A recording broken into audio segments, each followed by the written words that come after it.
So here Merton is writing one of his Cold War letter number 37 to Rabbi Zalman Schachter, and commenting on a book that he was just making his way through called The Last of the Just. He says it's a really great book. It has helped crystallize out a whole lot of things I am thinking about. Chief of these is, of course, no news to anyone, that the Jews have been the great eschatological sign of the 20th century. That everything comes to depend on people understanding this fact, not just reacting to it with a little appropriate feeling, but seeing the whole thing as a sign from God, telling us what?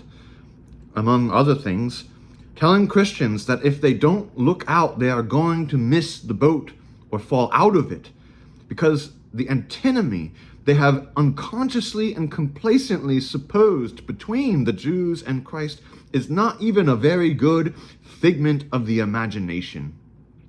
The suffering servant is one, Christ, Israel.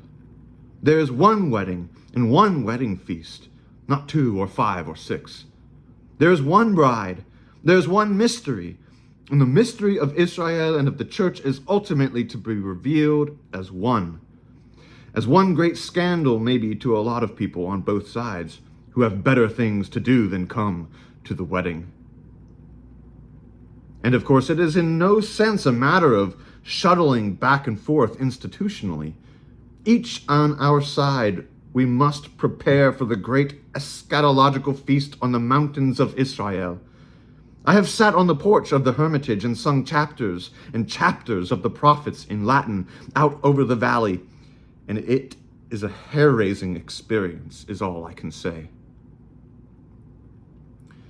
Therefore, I am not at all surprised that you like The New Man, the best parts of which are Old Testament parts.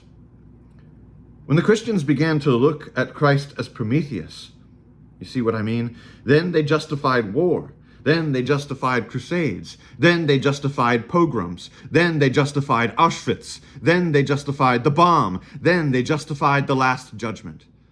The Christ of Michelangelo is Prometheus. I mean the Christ in the Sistine Chapel. He is whipping sinners with his great Greek muscles. All right, if we can't make it to the wedding feast, and we are the ones who refused, we can blow up the joint and say it is the Last Judgment.